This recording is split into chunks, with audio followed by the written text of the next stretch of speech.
आमचे आई पप्पा 1 लाख रुपये फीस देऊ शकत नाहीत। आम्ही मार्क्स मिळवलेत शिक्षणासाठी, मग सरकारने असा निर्णय का घेत? पण जर मी आज घाबरून जर ओपनमध्ये ॲडमिशन केलं तर मला तिथे 82,000 रुपये द्यावं लागतं। माझं भविष्याचा सवाल आहे। 4 वर्ष मला इंजिनिअरिंग करायची, आई पप्पा जर नाही म्हटले तर मला घरीच बसावं लागेल। दादा म्हणताय की मी त्यांना सांगितलं आहे, पण जर 4 दिवसात त्यांचा निर्णय नाही आला तर माझा 2 वर्षाचा अभ्यास बुडतोय। त्यांनी आम्हाला सांगितलंय जर व्हॅलिडिटी नाही भेटली तर तुमचं इंजिनिअरिंगचं ॲडमिशन डायरेक्ट कॅन्सल करता येईल।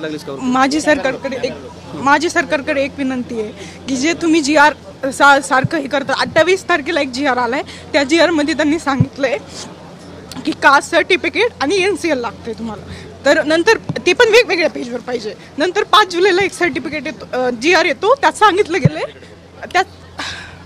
सांगितलं गेले की तुमचे जे कास्ट सर्टिफिकेट आहे आणि NCL आहे ते एका पेजवर असलं तरी चालते। नंतर 14 जुलैला आणखीन एक GR येतोय, त्यात सांगतात की ओपन मधले जे मुलं मुली आहेत त्यांना कास्ट व्हॅलिडिटी पण पाहिजे। मग अचानक जर सरकार कास्ट व्हॅलिडिटी मागतंय तर आम्ही द्यायचं कसं? कास्ट व्हॅलिडिटी 14ला त्यांनी एक GR काढलाय, कास्ट व्हॅलिडिटी काढायला 2-3 महिने लागतात। सध्या तहसीलमध्ये संप चालू, लाडकी बहीण योजना, लाडका भाऊ योजना, हे सगळं त्यांना ॲडमिशनच्या वेळेसच काढायचं आहे। मग सर्व्हर डाऊन असल्यामुळे आमची व्हॅलिडिटी निघत नाही।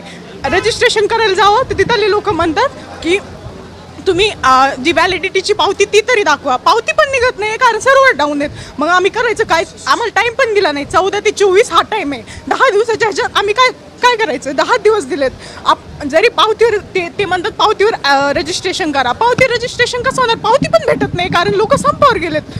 मग एक विद्यार्थी असं तरी आम्ही करायचं काय? आमचे आई पप्पा 1 लाख रुपये फीस देऊ शकत नाहीत। आम्ही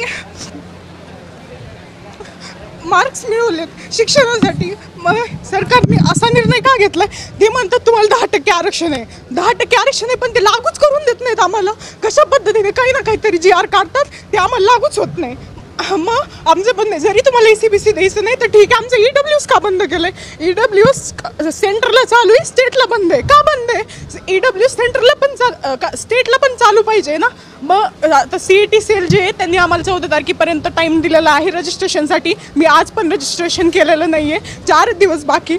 आणखीन दादा म्हणताय की मी त्यांना सांगितलं आहे, पण जर 4 दिवसात त्यांचा निर्णय नाही आला तर माझा 2 वर्षाचा अभ्यास बुडतोय। मग मला 1 वर्ष गॅप घ्यावं लागेल, परत अभ्यास करावं लागेल, परत CET द्यावं लागेल। मग त्यासाठी माझं सरकारला एवढं म्हणणं आहे की लवकरात लवकर SCBC साठी काहीतरी निर्णय घ्या, आणि जरी तुम्हाला व्हॅलिडिटी पाहिजे तर व्हॅलिडिटी घ्या, पण 2-3 महिन्याचा टाईम द्या, आमचे रजिस्ट्रेशन कॅन्सल करू नका। दादा त्यांनी व्हॅलिडिटीला तुम्ही म्हणतात ना की 6 महिन्याची टाईम मागितला, त्यांनी आम्हाला सांगितलं जर व्हॅलिडिटी नाही भेटली तर तुमचं इंजिनिअरिंगचं ॲडमिशन डायरेक्ट कॅन्सल करता येईल। असं नाही की ओपनमध्ये कन्वर्ट करता येईल, नाही, त्यांनी असं सांगितलं की डायरेक्ट कॅन्सल करता येईल। मग कॅन्सल झालं तर आम्हाला घरीच बसावं लागेल, परत तेच करावं लागेल, ते करणं नाही शक्य। माझे आई पप्पा 1 लाख रुपये फीस देऊ शकत नाहीत। मी SCBC कॅटेगरीमध्ये बसते, मला आज एक इंजिनिअरिंग कॉलेज अलॉट होते जिथे फीस 82,000 आहे। जर ECBC मला लागू झालं तर मला 10,000 रुपये फीस द्यायची गरज पडती, पण जर मी आज घाबरून जर ओपनमध्ये ॲडमिशन केलं तर मला तिथे 82,000 रुपये द्यावं लागतील। त्यामुळे माझी सरकारला विनंती आहे की आता लवकरात लवकर तुम्ही यावर निर्णय घ्या। 4 दिवस बाकी इंजिनिअरिंग रजिस्ट्रेशनसाठी, 24 लास्ट डेट आहे। FC सेंटरला 25 डेट दिली, आम्हाला डेट वाढून द्या। व्हॅलिडिटी घ्यायची तर घ्या, पण पावती लवकरात लवकर, आम्हाला पावती पण भेटत नाही। ते सरचे लोक संपावर गेलेत, मग ते संपावर गेले तर आम्ही पावती कशी घ्यायची? तू कुठून आली? तू कधीपासून हा त्रास सहन करते? किती दिवसांपासून एवढं रडते तू? 14 तारखेपासून। कुठून आली ते सगळं जरा सांग। माझं नाव भगवती विष्णू देशमुख आहे, मी मंगरूळ या गावाचे आहे। माझा तालुका घनसंगी आहे, जिल्हा जालना आहे। मी आता 12वीची परीक्षा पास झाली, त्यात मला 76.50% MST CET दिलेली आहे, JEE मेन्स दिलेली आहे, त्यात मला 70 मार्क आहे।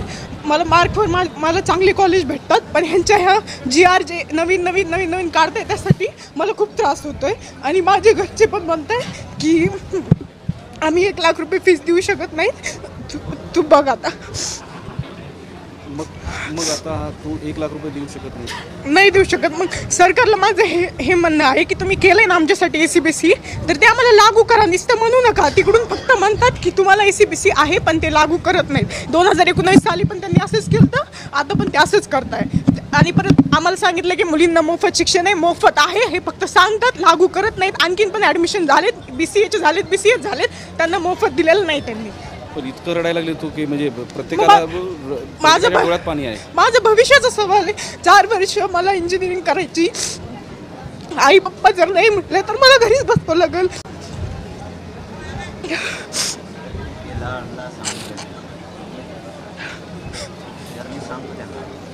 त्यांच्यापर्यंत हा आवाज गेलाच पाहिजे. बरेच जण म्हणत होते की दादांपर्यंत हा आवाज पोहोचो. आज आमदार आपले असले, मुख्यमंत्री आपला असला तरी आपला आवाज कुणीच वरती नेत नाहीये. मला माहित होतं माझं ऑप्शन फक्त दादांपाशीच येणार आहे. मी इथं आले तर हा आवाज वरती जाईल, नाहीतर मग मला तसंच बसवं लागलं असतं.